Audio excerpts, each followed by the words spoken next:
정말 충격적인 일이 벌어졌습니다. 중국의 한 남자가 한국에 여행 와서 겪은 일인데요. 밤 11시 휴대폰은 꺼지고 언어도 통하지 않는 낯선 거리에서 그는 몇 시간 동안 정처 없이 떠돌아다녔습니다. 그런데 그가 마주친 건 상상도 못했던 문구 한 줄과 예상 밖의 한 사람이었습니다. 그날 이후 그는 완전히 달라졌다고 합니다. 시청자분들의 구독과 좋아요, 알림 설정이 영상 제작과 한국의 친절함을 알리는데 큰 힘이 됩니다. 지금부터 시작합니다. 저는 광저우 출신의 장하오라고 합니다. 32살 태어나서 중국을 벗어난 적이 없었죠. 왜 나갈 필요가 있겠습니까? 우리나라가 세계에서 가장 빠르게 발전하는 곳인데 말입니다. 어릴 때부터 선생님들은 우리에게 중국의 위대함을 가르쳤습니다. 5천년 문명의 역사 세계를 이끌어갈 미래 강국이라고요. 중국어는 곧 세계 공용어가 될 거야. 친구들과 자주 하던 말입니다. 특히 저는 이웃 나라들을 볼 때마다 우월감이 느껴졌어요. 한국. 그저 우리 문화를 따라가는 작은 나라라고 생각했죠. 드라마와 음식, 심지어 언어까지도 중국에서 많은 영향을 받았으니까요. 회사에서 일할 때도 한국 제품을 보면서 중국산보다 비싸기만 하지. 라고 혼잣말을 하곤 했습니다. 그런 생각이 제 마음 깊숙이 자리 잡고 있었던 거죠. 그러던 어느 날 휴대폰을 보던 중 한 중국인 여행자의 게시물을 보게 됐어요. 한국은 우리가 생각하는 그런 나라가 아닙니다. 가보면 많은 것을 배울 수 있어요. 순간 코웃음이 나왔습니다. 뭘 그렇게 대단하게 말하나 싶었죠. 댓글을 달려다가 문득 생각이 스쳤어요. 내가 직접 가보면 어떨까? 오히려 그런 과장된 말들이 얼마나 헛소리인지 내 눈으로 확인하고 싶었습니다. 내 눈으로 직접 보고 판단해야지. 얼마나 대단하겠어? 다음 날 바로 여행사에 들러 한국행 비행기 표를 예약했어요. 5월에 서울, 봄 기운이 완연하다고 했습니다. 출국 전날 여권과 위챗페이, 알리페이 앱을 모두 점검했죠. 한국에서는 현금보다 이런 앱들로 결제하면 더 편할 거라 생각했으니까요. 비행기를 타기 전 어머니가 걱정스러운 얼굴로 물었습니다. 혼자 괜찮겠니? 언어도 통하지 않을 텐데. 저는 웃으며 대답했죠. 걱정 마세요. 요즘엔 다들 중국어 조금씩 할 줄 알아요. 우리가 관광객으로 많이 가니까요. 그렇게 저는 처음으로 중국을 벗어나 한국이란 나라로 향했습니다. 아무런 준비도 기대도 없이 그저 제 생각이 옳다는 것을 확인하고 싶었을 뿐이었습니다. 인천공항에 도착한 순간부터 제 예상과는 다른 모습이 펼쳐졌습니다. 깨끗함이 눈에 띄었죠. 하지만 저는 대도시는 다 비슷하지 뭐, 별 감흥 없이 넘겼어요. 공항에서 서울로 가는 버스를 탔습니다. 창밖으로 보이는 풍경은 솔직히 기대 이상이었지만 인정하고 싶지 않았어요. 그래, 표면적으로는 멋있게 꾸며놨네. 첫날은 호텔에서 쉬다가 저녁에 이태원이란 곳으로 나갔습니다. 외국인들이 많다고 해서 중국어가 통할 것 같았거든요. 길거리는 생각보다 깨끗했고 사람들은 질서 있게 움직였습니다. 중국과 비슷하면서도 다른 느낌이었죠. 식당에서 저녁을 먹고 카페에 들어갔어요. 휴대폰으로 사진도 찍고 위챗으로 친구들에게 자랑도 했습니다. 한국? 그냥 그렇네라고 메시지를 보냈죠. 카페를 나선 시간은 밤 11시가 조금 넘었어요. 그리고 재앙이 찾아왔습니다. 핸드폰 배터리가 0%가 된 거예요. 평소 보조 배터리를 들고 다니는데 그날따라 호텔에 두고 왔더군요. 순간 당황했습니다. 위챗도 알리페이도 지도도 숙소 주소도 모든 정보가 핸드폰 안에 있었으니까요. 괜찮아. 택시 타고 호텔 이름만 말하면 되겠지. 하지만 현실은 그렇게 녹록지 않았습니다. 택시를 잡으려 했지만 어떻게 말해야 할지 몰랐어요. 영어로 호텔이라고 해도 발음이 달라 통하지 않았습니다. 중국어로 말하니 택시기사가 황당한 표정을 지었죠. 결국 몇 대의 택시가 저를 지나쳐갔어요. 점점 불안해졌습니다. 처음 경험하는 완전한 고립감이었죠. 중국에서는 이런 경험이 없었어요. 어디서든 중국어만 할 줄 알면 살아남을 수 있었으니까요. 하지만 여기서는 달랐습니다. 길거리 간판들은 모두 한글이었어요. 읽을 수도 없고 이해할 수도 없었죠. 사람들에게 도움을 청하려 해도 무슨 말을 해야 할지 모르겠더군요. 두려움이 몰려왔습니다. 그 순간 깨달았어요. 내가 얼마나 무지했는지. 다른 나라에 와서 그 나라 언어를 조금도 배우지 않고 모든 사람이 나를 위해 맞춰줄 거라 생각했던 오만함을. 거리를 헤매다 보니 눈물이 나왔습니다. 추웠고 피곤했고 무엇보다 두려웠어요. 무작정 걸었습니다. 1시간, 2시간. 다리가 아프고 배도 고팠지만 어떻게 할 수가 없었죠. 사람들에게 도움을 청하려 해도 호텔, 핸드폰 충전 이상의 말을 할 수 없었으니까요. 다리가 후들거릴 정도로 걸었습니다. 시간은 자정을 넘었고 처음 보는 도시의 밤거리는 두렵게 느껴졌어요. 불빛이 화려한 큰 길을 벗어나 좁은 골목으로 들어섰을 때 작은 버스 정류장이 눈에 들어왔습니다. 몸을 기댈 곳이 필요했죠. 정류장 의자에 털썩 주저앉았습니다. 황량한 밤 공기 속에서 덜덜 떨며 앉아있는 저는 정말 초라해 보였을 거예요. 시간이 얼마나 지났을까요? 몇 명의 행인이 지나갔지만 모두 저를 피해갔습니다. 누군가는 저를 보고 표정이 굳더군요. 아마 외국인이 밤늦게 혼자 앉아있으니 위험한 사람으로 생각했나 봅니다. 또 어떤 사람들은 모른 채 하며 지나갔어요. 그들을 탓할 수는 없었습니다. 낯선 도시에서 밤늦게 수상한 외국인을 도와주는 건 어느 나라에서든 부담스러운 일이니까요. 마음이 점점 얼어붙어 갔습니다. 눈물이 나올 것 같았어요. 이렇게 하룻밤을 버스 정류장에서 보내야 하나? 아침까지 버틸 수 있을까? 그런 생각이 머릿속을 맴돌았죠. 저도 모르게 한숨이 나왔습니다. 그때였어요. 괜찮아요? 고개를 들어보니 중년의 여성이 저를 바라보고 있었습니다. 짧은 영어 한마디였지만 그 순간 느낀 안도감이란 말로 표현할 수 없었어요. 저는 급하게 고개를 끄덕였습니다. 헬프, 호텔, 폰. 영어 단어를 더듬더듬 말했어요. 그분은 잠시 고민하더니 자신의 핸드폰을 꺼냈습니다. 번역기 앱을 열어 제게 보여주셨죠. 저는 중국어로 상황을 설명했습니다. 핸드폰이 꺼졌고 호텔 주소를 기억하지 못하며 어떻게 돌아가야 할지 모른다고요. 그분은 제 이야기를 듣고 난 후 번역기를 통해 말씀하셨습니다. 호텔 이름은 기억나요? 겨우 호텔 이름을 생각해냈습니다. 명동 근처에 있는 호텔이었거든요. 그분은 자신의 핸드폰으로 지도를 검색해 주셨습니다. 저는 화면에 나타난 호텔을 바로 알아봤어요. 그러나 우리가 있는 곳에서 그곳까지는 꽤 먼 거리였습니다. 택시비도 만만치 않을 것 같았죠. 저는 현금이 얼마 없었거든요. 알리페이와 위챗페이만 믿고 왔으니까요. 그분은 제 표정을 보더니 번역기로 다시 말씀하셨습니다. 지하철 아직 다녀요. 근처 역까지 함께 걸어가면 어떨까요? 저는 너무 고마워서 어떻게 감사 인사를 해야 할지 몰랐습니다. 그분은 따라오세요라는 손짓을 하셨어요. 그렇게 우리는 밤거리를 함께 걷기 시작했습니다. 그 순간만큼은 더 이상 두렵지 않았어요. 낯선 도시의 밤거리가 갑자기 따뜻하게 느껴졌습니다. 지하철역으로 향하는 길, 그분과 저는 번역기를 통해 이야기를 나눴습니다.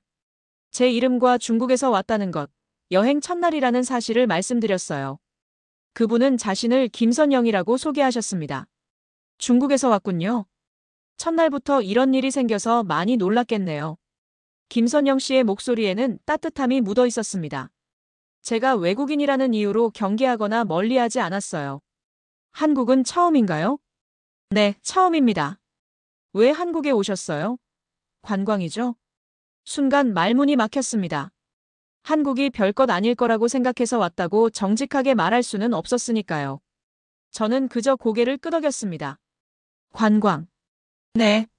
김선영 씨는 웃으며 말씀하셨습니다. 한국에서 좋은 추억 많이 만드세요. 여행자는 우리의 손님이에요. 우리도 외국에 가면 이런 도움이 고마우니까요. 그 말에 가슴이 찡했습니다. 제가 중국에서 외국인 관광객을 본다면 이렇게 대했을까요? 아마 그냥 지나쳤을 겁니다. 심지어 길을 잃고 헤매는 모습을 보더라도 말이죠. 지하철역에 도착했습니다. 김선영 씨는 제게 교통카드를 건네주셨어요. 이걸로 지하철 타세요. 제가 충전해놨어요. 호텔 가는 방법 알려드릴게요. 너무 감사했지만 한편으로는 미안했습니다. 왜 이렇게까지 해주시는 걸까요? 저는 그분에게 아무것도 해드린 게 없는데 말이에요. 왜? 이렇게 친절하신가요? 번역기로 이 질문을 보여드렸을 때 김선영 씨는 잠시 생각하더니 대답하셨습니다. 특별한 이유는 없어요. 사람이 사람을 돕는 건 당연한 거죠. 그 말이 제 마음을 울렸습니다. 사람이 사람을 돕는 것. 당연한 일이라고요. 제가 그동안 얼마나 자기중심적으로 살아왔는지 깨닫는 순간이었습니다. 김선영 씨는 지하철 노선도를 보여주시며 어떻게 호텔까지 가야 하는지 자세히 설명해 주셨어요. 핸드폰도 충전할 수 있게 작은 보조 배터리까지 빌려주셨습니다. 이건 내일 아무 편의점에 반납하시면 돼요. 번호 적어놨으니 혹시 문제 있으면 연락하세요. 헤어질 때 저는 어떻게 감사 인사를 해야 할지 몰랐어요. 그저 허리를 깊이 숙이며 감사합니다라고 중국어로 말했습니다. 김선영 씨는 웃으며 손을 흔드셨어요. 다음에 만나면 한국말로 인사해 주세요. 감사합니다라고요. 그렇게 저는 지하철을 타고 호텔로 돌아갔습니다. 객실에 들어서자마자 침대에 몸을 던졌어요. 그날 밤, 저는 오랜만에 깊은 생각에 잠겼습니다. 한 외국인을 향한 작은 친절이 제 마음속에 큰 파도를 일으킨 밤이었습니다. 호텔 침대에 누워 천장을 바라보며 생각에 잠겼습니다. 한국에 온 지 이틀밖에 지나지 않았지만 뭔가 마음속에서 변화가 일어나고 있었어요. 이런 느낌은 처음이었습니다. 정말 내가 알던 한국이 맞나?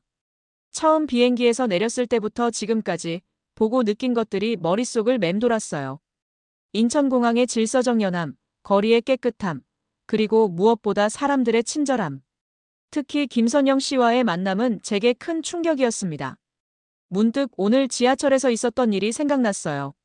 제가 서 있을 때 한 고등학생으로 보이는 학생이 자리를 양보해줬던 일이죠. 중국에서는 보기 힘든 광경이었습니다. 그때는 별 생각 없이 받아들였는데 지금 생각해보니 그 작은 배려가 새롭게 다가왔어요. 또 지나가던 길에 본 가게 앞 우산 대여함도 기억났습니다. 비 올 때 사용하세요. 돌아오실 때 반납해주세요. 라는 문구가 써 있었죠. 번역기로 확인했었어요. 누가 가져가 버리지 않을까 걱정되지 않는 걸까? 그런 의문이 들었었는데 지금 생각해보니 그건 신뢰를 전제로 한 시스템이었던 거죠. 침대에서 일어나 창밖을 바라봤습니다. 밤늦은 시간인데도 거리는 깨끗했어요. 쓰레기통을 찾기 힘들었는데도 쓰레기가 거의 보이지 않았습니다. 사람들이 자신의 쓰레기는 집에 가져가는 문화라고 들었어요. 처음엔 불편하다고 생각했는데 이제는 그 의미를 조금 이해할 수 있을 것 같았습니다. 이 나라는 조용히 강했다. 그 생각이 머릿속을 스쳤습니다. 큰 소리로 자랑하지 않아도 행동으로 보여주는 강함. 중국에선 항상 우리는 위대하다. 중국은 최고다라는 말을 듣고 자랐어요. 하지만 여기서는 그런 말 대신 행동이 있었습니다. 침대로 돌아와 누우며 중얼거렸습니다. 크게 외치진 않지만 진짜 실력자가 이런 느낌일까? 갑자기 부끄러워졌어요.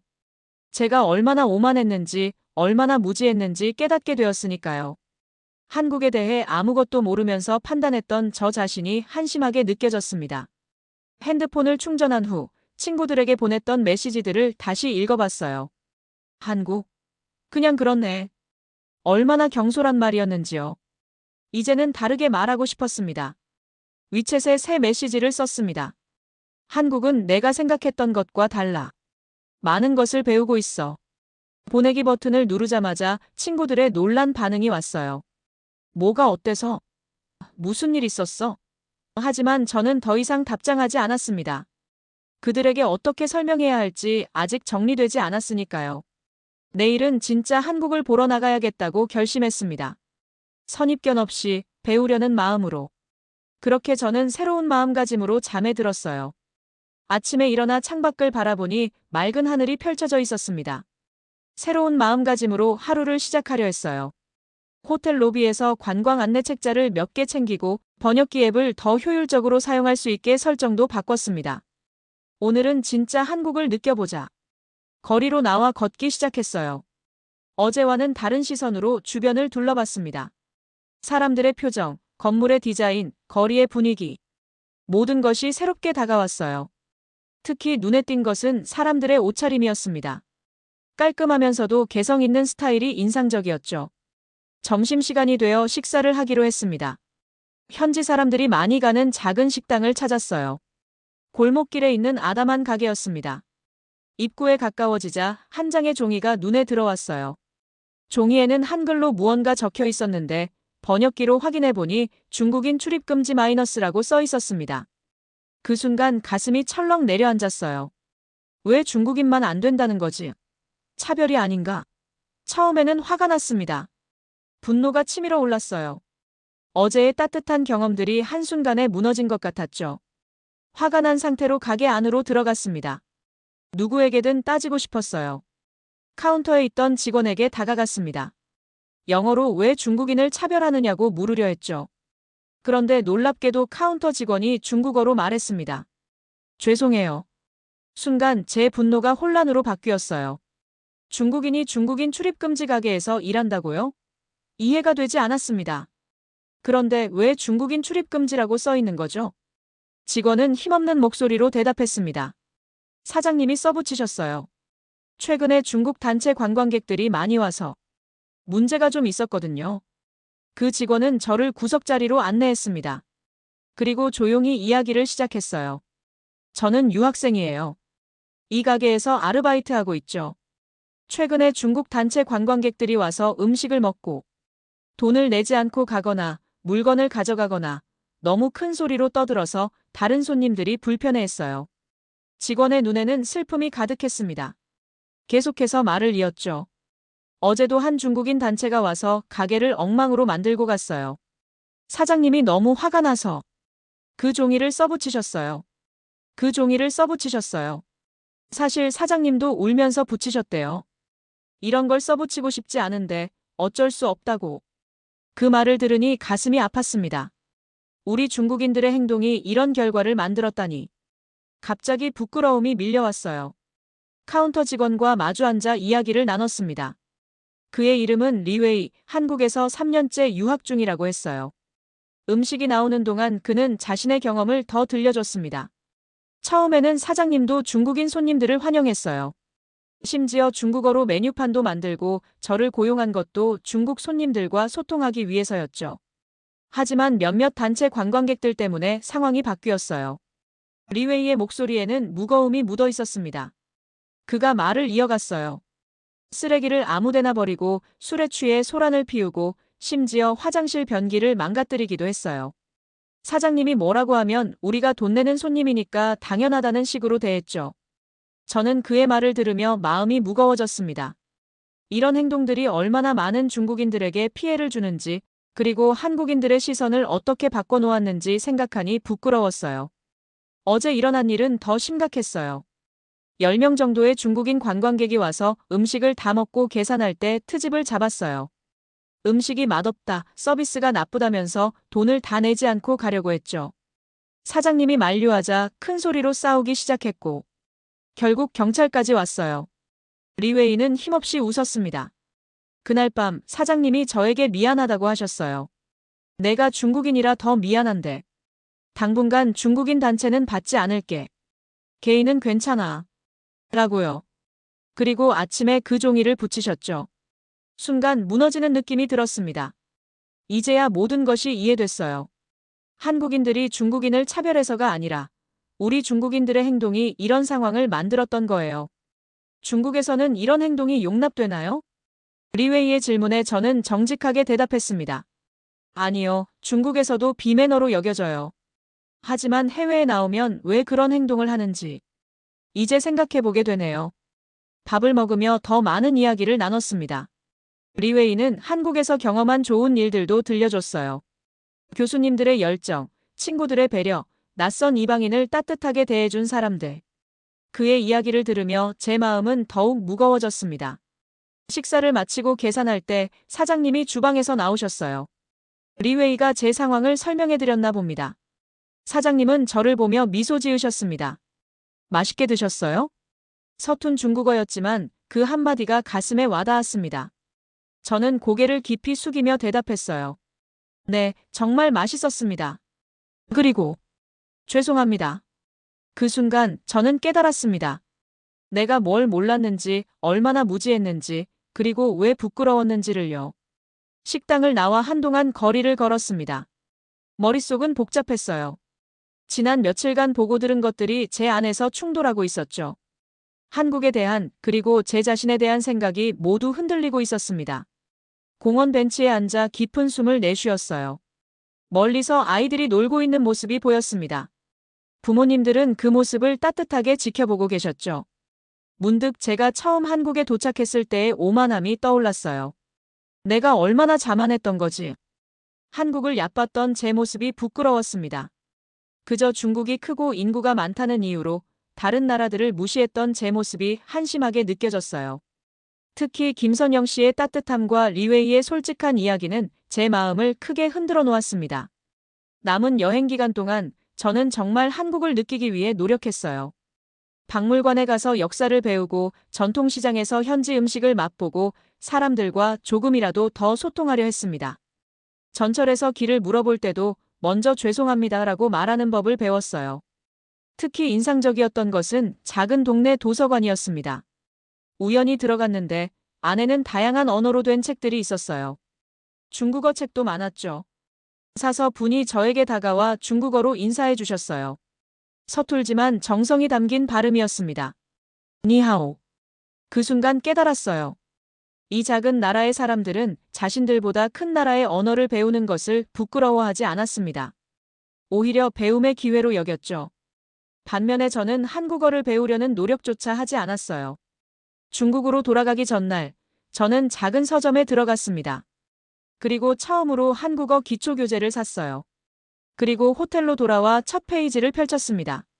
아무것도 읽을 수 없었지만 한 글자씩 따라 써보기로 했습니다.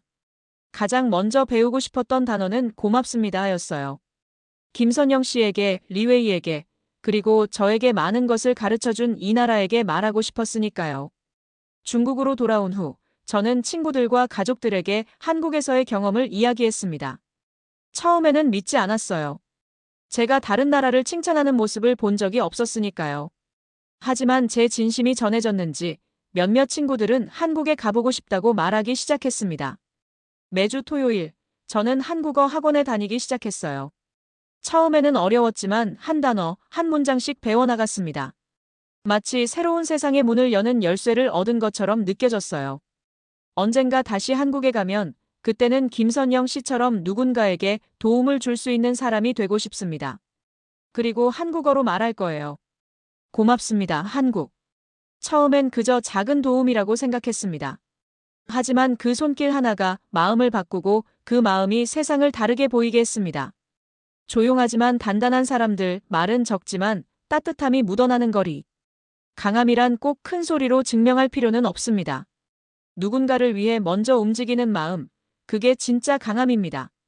그리고 그게 바로 제가 배운 대한민국이라는 것을요. 오늘 사연은 여기까지입니다. 긴 영상 시청해주셔서 감사합니다. 내일 더 좋은 영상으로 찾아뵙겠습니다.